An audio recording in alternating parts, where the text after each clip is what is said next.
Me and the boys about to get drunk, so. You need my ID? Yup, I don't gotta scan it. Just show me your birthday. Oh, I got you, bro. Bro! What's up? Bro! Trying to get drunk tonight. Oh my God! Bro, I'm gonna put you on Snapchat, bro. What's the problem? Hold on, bro. Oh my God, keep going. I just moved down from Maryland. No, hold on, bro. You going on my story, bro. I got the hair trimmed off and the mustache shaved, but Hold on, let me see your ID, bro. what's wrong with it? You got to What's wrong with it? It's me. Me and the boys trying to get crunk tonight. Let's go. Come on, bro. I need your ID for real. This is my ID. I can't use it here or what? Bro, nah. I haven't had any issues anywhere else. Use somebody else's ID, bro. This is mine. Bakari Kake. What's his name? Bakari Kake. Yeah, I'm just doing that. That's my bad. Bro. Yep, my bad. Hey, why you what y'all on, bro? What are you talking about? Hey, what y'all on, bro? What you mean? Hey, bro. Bro, y'all crazy, bro. Why y'all doing that? This does not look like me. What is wrong? Bro. That's me. I know him, brother. Whoa.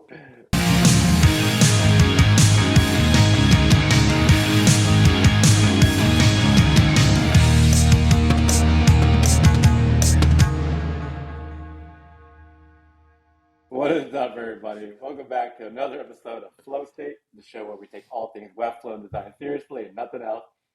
As always, this banger of an episode is being brought to you by your boys Hein and Matt. Hair trimmed off, mustache shaved. What's up? And for today's episode, we're going to talk all about this new web design platform that everybody's talking about, making waves in the industry, called Framer. We're going to dive into a couple reasons why Framer is blowing up, but we're also going to get into an area where Framer isn't exactly crushing it. But before we jump into it, though, make sure to hit that like button, subscribe for future shows, and make sure you never ever miss out on the most fun you could possibly have talking design, Webflow, and no dev code. So we're going to. I don't know. It's like it might be the designer and. That's right. It reminded me. The only thing that made me think about was like everyone. It's like designers showing people like after the client request to make it look like Apple's site. It's like that's what everybody's like. You're holding up the wrong ID, and everyone's just sort of like, wow. It's not quite though. It's like you don't have the assets. You don't have the right assets for this to look like Apple's site. Anyway, that was my first thought as a designer. I'm just like, that should be how everyone's reacting. We're like, I made Apple's website. Yeah, I think we definitely have the like, "What you on, bro?" vibe when we've heard like this kind of. But anyways, moving on to the main event. For those who may not know, Framer is a design and prototyping tool that lets you create interactive designs for websites and mobile apps. It's really great for designers who really want to add some pizzazz, some more life and dynamics to their creations. So Matt, let's go ahead and jump right into things. Let's get into like what we talked about. Two things that really stand out about Framer. What are a couple things that really shine about Framer in your opinion? Yeah, I think all these platforms, whatever it might be, are sort of always relative to like whatever the tools are that you use most. So like for us, it's Figma and Webflow at our studio are kind of where we're spending thousands of hours, all the time. So from that perspective, like the thing that did stand out to me with Framer is it is an incredibly low learning curve, and I think that's because of maybe the familiarity with Figma. It sort of feels the same. It's more intuitive because you kind of already know it.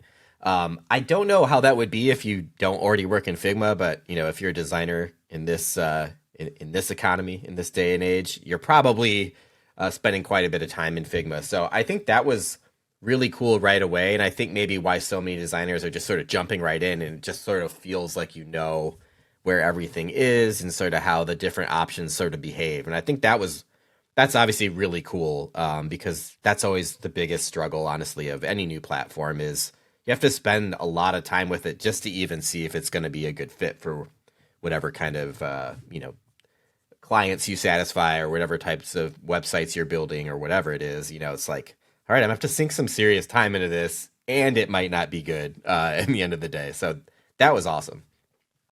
Yeah, exactly. I think like a good way to think about it for me is when getting into it was, you know, one tool that we used to use more, but still do. It's one of our bread and butters is Illustrator. Like just learning it, everything about that.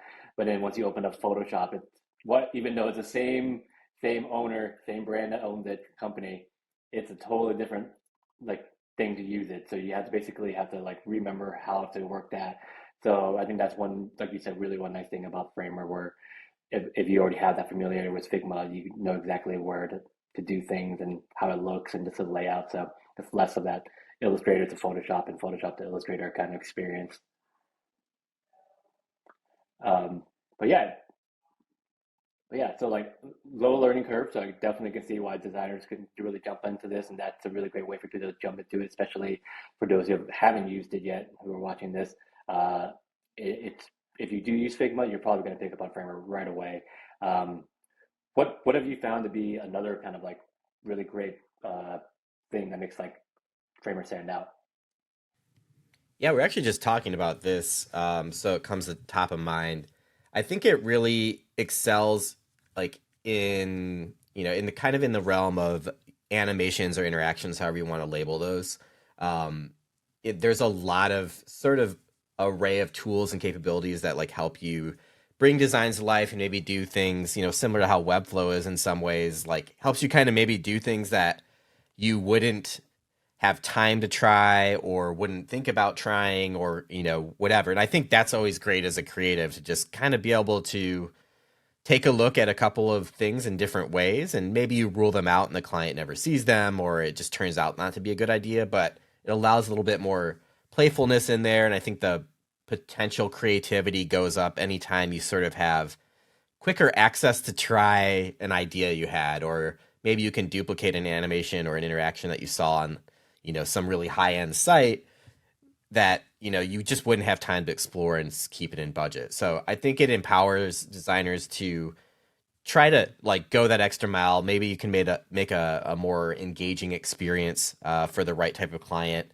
without investing this huge amount of time up front. Because I think a lot of times, as a designer, I'm not sure how you feel, but you spend a lot of time making those types of like maybe unique or unusual interactions. Maybe the client hasn't seen that before, and then they don't want it or don't like it or just end up not using it. And that was a lot of your time maybe into that budget. So it feels hard to even take those swings sometimes, even if you know how to do it. Especially once you're into dev mode, you're outside of Figma or you're outside of a world where you're really coding things, that can eat up a lot of time. So I enjoy that aspect of it, just being able to, try to, it's all about trying to do something more unique or creative, hopefully at the end of the day. But when you're taking those kinds of swings, you're going to miss more often, right? Just because it might be something they haven't seen, and people don't like saying yes to things they haven't seen, even if it might be right. So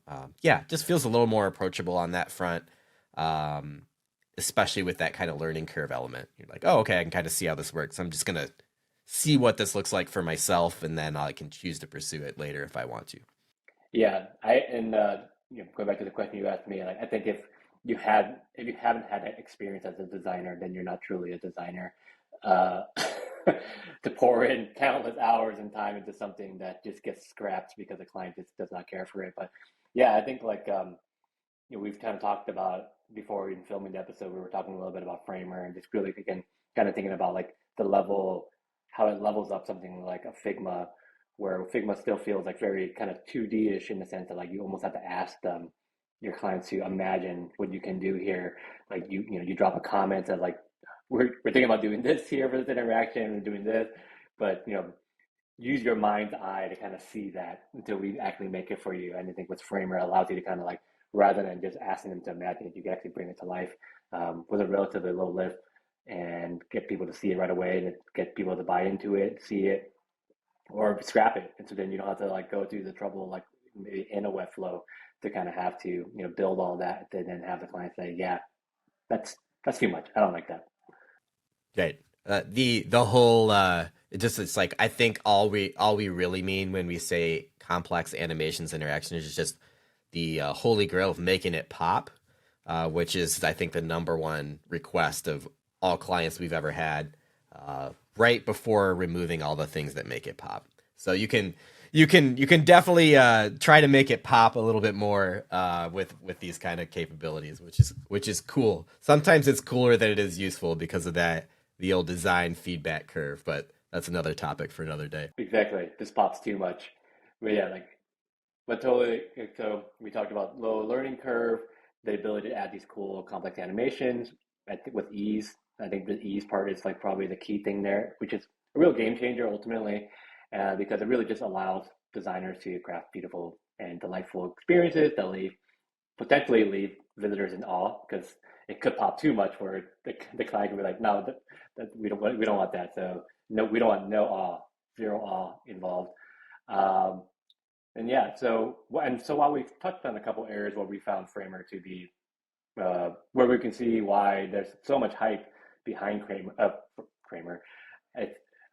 They should probably rename and rebrand their name to Kramer, but exactly.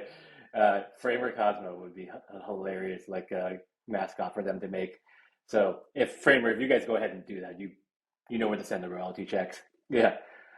But back to the topic on hand here. We've talked about a couple of areas where Framer has really kind of lived up to the hype. Let's talk about an area where Framer is kind of falling, and this is Framer, where Framer falls a bit short. So Matt, what are you thinking in terms of like where Framer is dropping the ball? Yeah, I think it reminds me so much of like any newer platform. This is what's great about like having the new technology come through. It sort of makes us reflect on what we can do right now with the tools that we have. Where will this save me time? Where might this lose time on the back end? And ultimately, it kind of comes down to like, what can we do here that serves the client better? A lot of times we're weighing that with how much faster can we get the same thing done is sometimes the goal, right? Or the same quality. Or can it, the Holy Grail is it's improves quality and the amount of time it takes us to kind of get it there, right? Like that's what we're really all searching for with these new platforms. And maybe to have a little more fun while we do it, if you can get to that like sort of transcendent level of design. But, I think right now it's great for creating prototypes. Obviously the interactions and the pieces we talked about earlier, you can kind of iterate a little bit faster through those maybe more high concept, high design ideas and kind of see what works and doesn't. But it does have a limitation, at least for me, at this point, like when it comes to controlling HTML and CSS, like the real code kind of behind the scenes. So designers might find it, a little bit challenging to have full control over the underlying code, especially when working on larger websites or if they're collaborating, especially we're developing a common language here or things starting to get kind of messy in that collaboration. It's kind of the with great power comes great responsibility kind of thing. And I think that, for this awesome world of no code where we've dipped in, we still have to be honest with ourselves about the parts we're really good at, the parts we're pretty good at, the parts we're still learning on, and whether you come in as a dev or a designer, whatever angle you're coming in at, it's probably different levels. So I think that's where it kind of comes into play here. Like you really do need to know, we've talked about this in other like kind of no code broader topics of when it's doing its best work, the no code stuff is teaching you how to like understand how to use appropriate code and build clean code and these things that really affect performance of site and stuff like that down the road. So I think it's sort of unsurprisingly, a little bit more difficult or a different type of approach at least. That's something that, I'm still like investigating a little bit more on my own, but that was kind of something that stood out to me.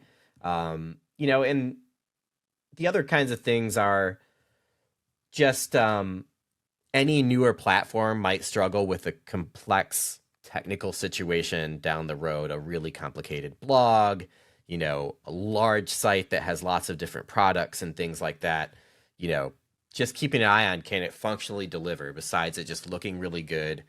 I think any new platform isn't going to have all that stuff right away. And that's not to say it never will or it won't ultimately be better. But anytime you're kind of switching or looking at a new platform, I think it's good to dabble with these things. Maybe making a spec site or something like that. Like, what can this really do? What do I know from past design experience? If you work with more complex sites, let me try to, push this thing as hard as I know to try for my client base. And I think it's going to fall short in some of those areas as well, just because it's newer. And, those back end functions are usually the things that sort of fall short, especially when they're targeting us designers that really love playing with those interactions and seeing how cool we can make something look.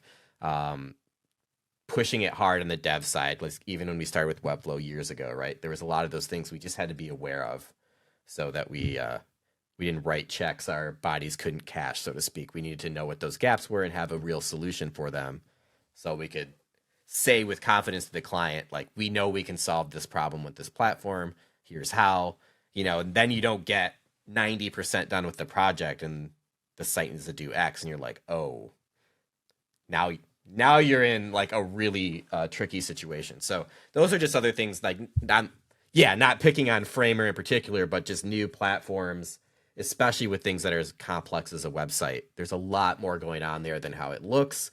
If you're doing the design all the way through the dev. So push around the edges and find out like what it can and cannot do. And that doesn't mean you can't start your agency on Framer and be successful with it.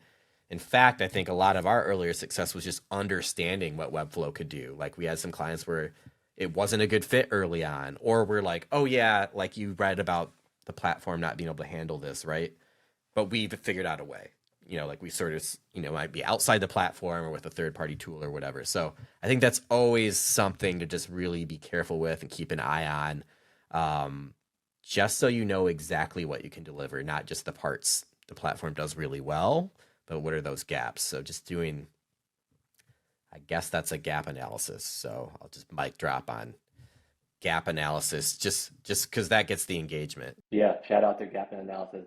And yeah, like you said, like that I guess we should have got the disclaimer at the beginning of the episode, and then like neither one of us are necessarily Framer experts. We, as we mentioned, like there's a lot of hype around it, so like we probably should get in there and learn about it, like see if it actually is a valuable tool that we could, incorporate into the studio.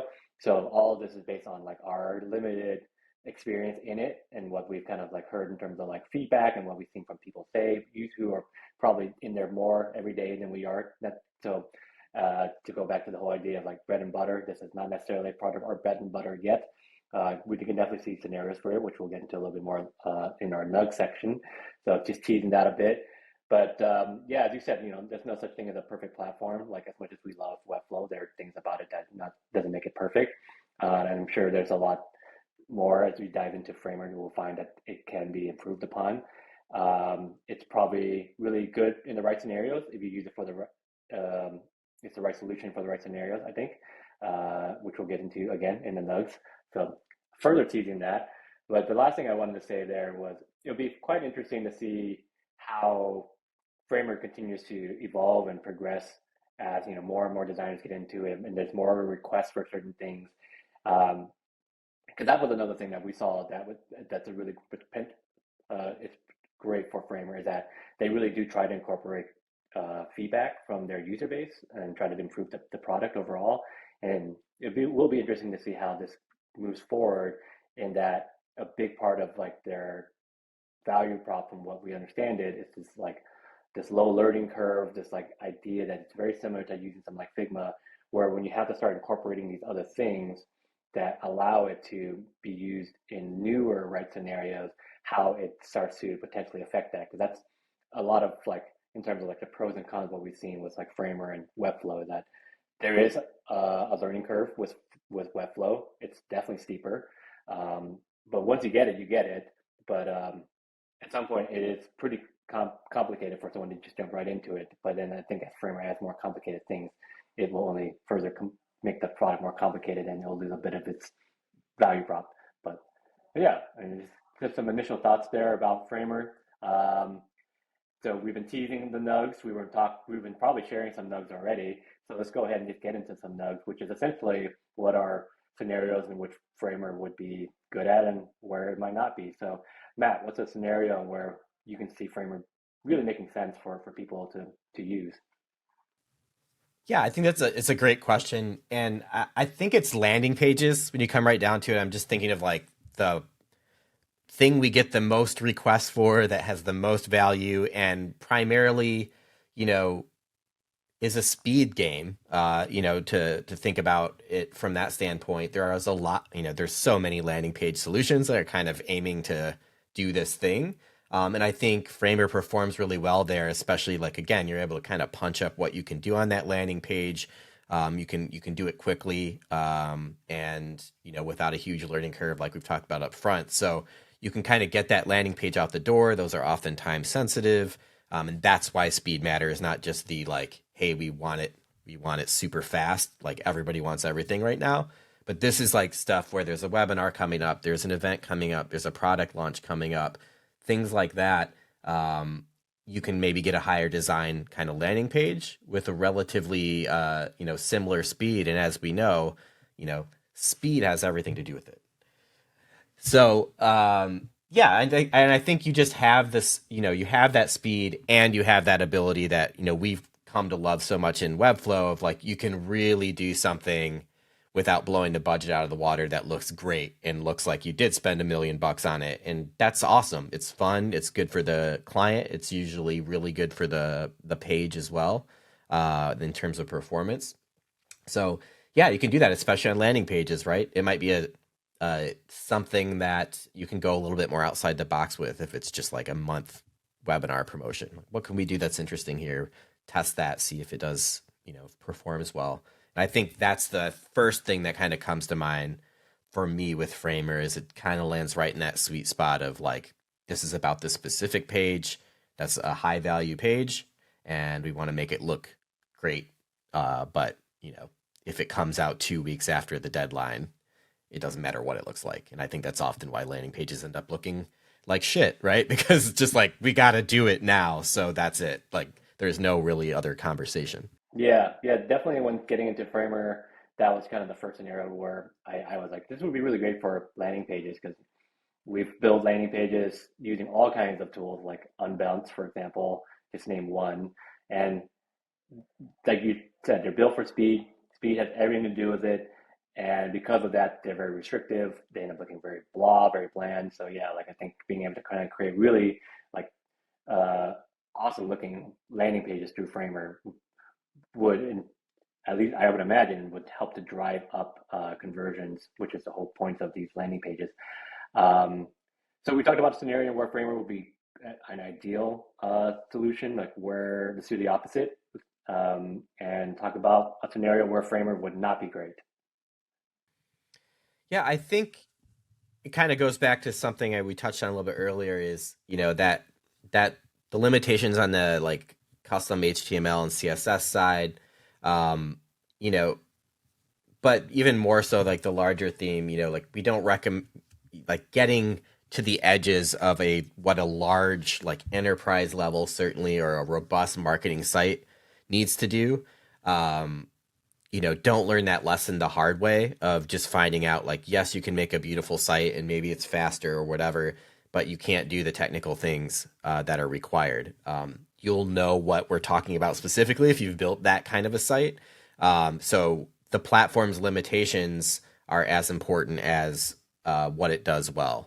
And we just always have to keep that in perspective, not get overexcited about, the really cool, like, AI buttons or whatever that it can do. Like, where is it potentially going to put you into big trouble on the development side and on the functional side of things? So for us right now, I think Webflow is the better option there. And this comes from a place of Webflow was in this bucket at some point, right? Like we got ourselves into those tricky situations early on. We had to like really scramble and we lost profit margin and all those types of things because we really had to come up with a custom solution just because of a small gap that Webflow maybe hadn't developed yet, 2-3 years back or whatever. I think Webflow's done a good job progressing and also thinking about these types of things we're talking about.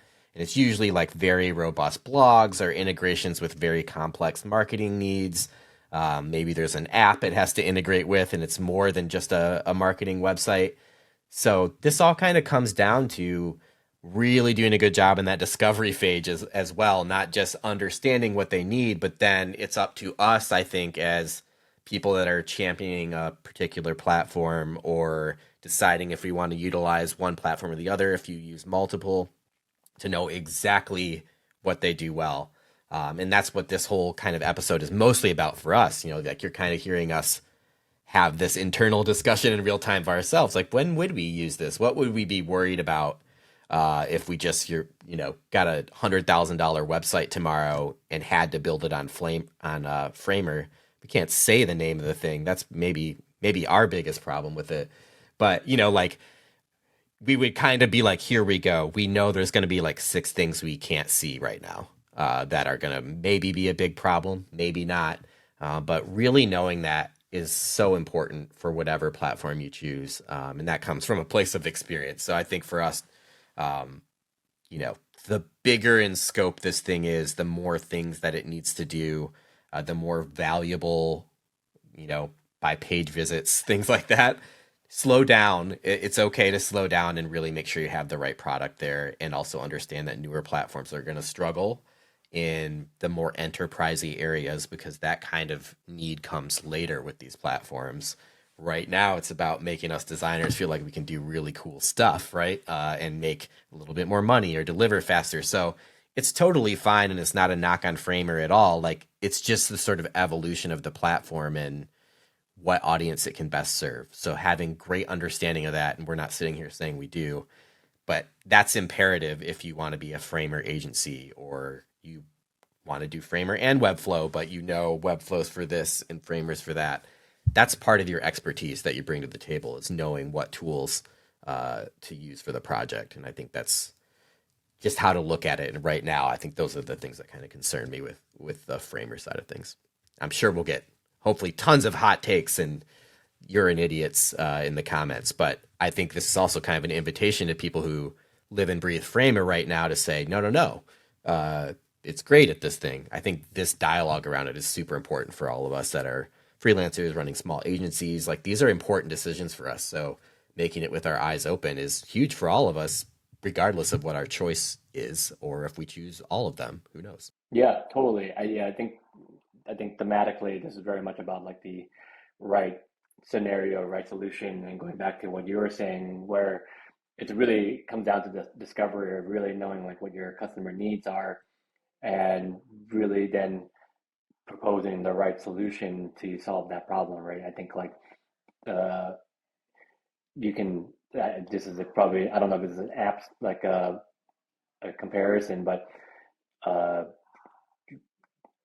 you have spoons, forks, knives, like they're all utensils, but they all serve particular purposes. And if your client wants to eat a bowl of soup, you probably want to offer up the spoon. You're not going to try to sell them the knife, even though you love the knife. Like, that's your go-to, like, and that could be, that knife in this case could be Framer, that knife could be WordPress, whatever, like it'd be Webflow. Like, you really want to make sure you're giving them the right utensil at the end of the day for them to be successful. So, yeah, I think that's kind of really what it's come down to. And I could totally see scenarios where we would suggest Framer to clients, like as a solution, like particularly if they do plan on making a lot of landing pages. That's a huge thing of their business.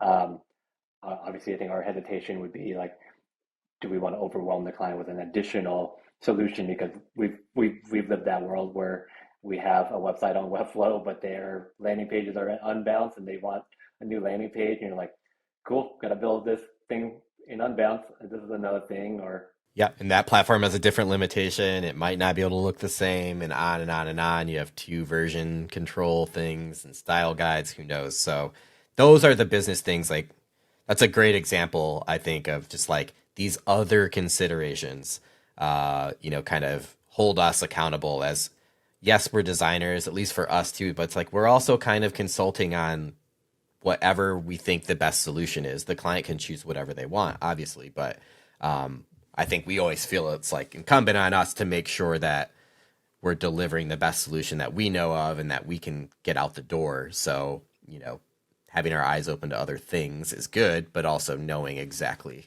what we can talk about. But that's a great one as well. Like Unbounce is a great example because it does all these crazy analytic things that, you know, you can't do natively with Framer or Webflow or whatever, but it also is a whole new thing. Who's gonna run that? You know, like, do you know how to use Unbounce? Like, do you know what its design limitations are? So just thinking through all those things is great. So I think that's a really good one. That's just like lives around the website but not in it. Mm-hmm.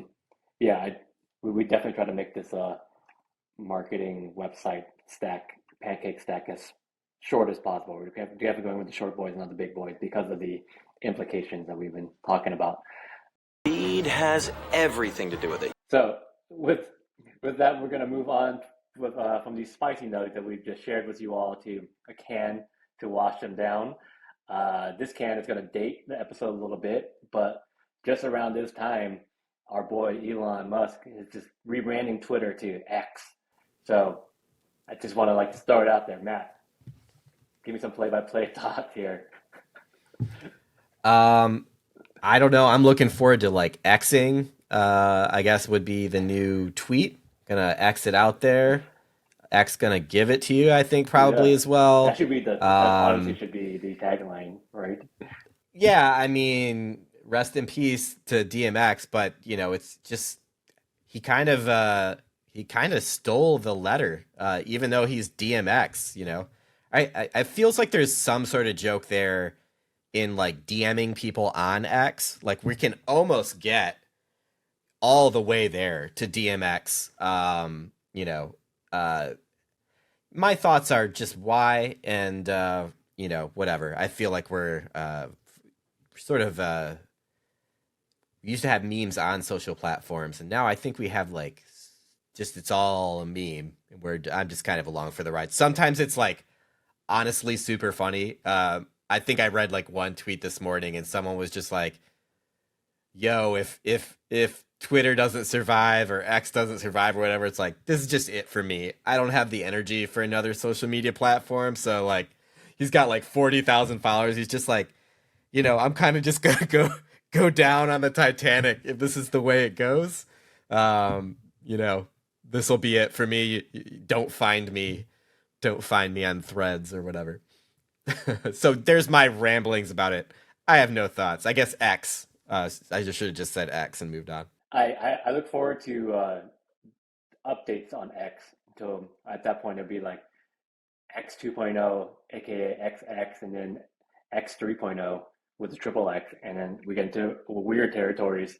But we also have a new logo that is not really a logo. It's just a open source public domain. You want to see some cool logos? Yeah, Elon did ask for people to make logos, and if it was cool enough, they would launch. And there's so many good logos in there. So shout out to like a whole bunch of cool designers that made great logos. I hope they at least get some work out of it. You know, Elon went with I think just the Unicode X. It's nothing. It's really not a logo, but it's like, you know, it's a whole branding lesson there. It's like, it doesn't matter. Like, this is like one of those scenarios where it's like, it doesn't matter at all what the logo is. You know what a great logo is? The Twitter logo. Just a chef's kiss. Tweets, everything kind of comes off of it, but it, you know, it doesn't matter. Yeah, my only other thought is like we haven't tossed it to our sponsor lately, so I thought maybe we could pause one moment just to let's go ahead and just like get crunk right now and toss it over to our sponsor. Yep. That's right. Here we go. Dead air. Oh yeah. All right. Still there. Maybe X. Maybe we'll pop up in like Elon's feed. Yeah. Maybe X is going to give it to us. Right. Ideally, through some sort of a payment would be great. But yeah, so if you're enjoying this, please subscribe to the show and help us get a real sponsor outside of just purely the dead air. I'm going to assume at some point this show is going to get to Danny DeVito, that we are using a clip of him saying dead air, and then he is going to give us some of his Twins money because he has tons of money from Twins. Well, he's got that Jersey Mike's money right now, man. True. I don't know. We don't have that sandwich money, but we'll get there. He has that, yeah, he does have that Jersey Mike's money, but he'll always perpetually have that Twins money as well. So hopefully, Danny DeVito will just give us money to keep it going, to use Dead Air as our sponsor and get paid for it. We definitely need Danny more than he needs us. I think that's the best way to put it. And well, with that, everybody, that's another episode in the can. We got Crunk tonight on Framer, just sharing with you a couple of things that we really love about it. We're also an area where it needs some work, but nonetheless, it just comes down to the right scenario for using the right tool. Before we go, though, we want to thank you all for tuning in to Flow State. Your support means the world to us. If you enjoyed today's episode, definitely don't forget to subscribe to our channel. Stay updated. Help us actually get a real sponsor. Might be X, might be Frank Reynolds, aka Danny DeVito. Who knows? Who cares? Just something. Just somebody. And yeah, we'll be back with some more banger content for you on design. So make sure you don't miss out on any drops. And yeah, go ahead, subscribe, share some comments, any questions, share your thoughts on Framer versus Webflow, whatever. Just write stuff in the comments, as long as it's not spam. Yeah, tell us where we're wrong. I mean, people love telling other people they're wrong on the internet, and we're here for it. So send us your thoughts on Framer or Webflow or anything else in between. We'd love to hear it. Until next time, I think that'll do it, right? Yeah, that'll do it. All right. All right.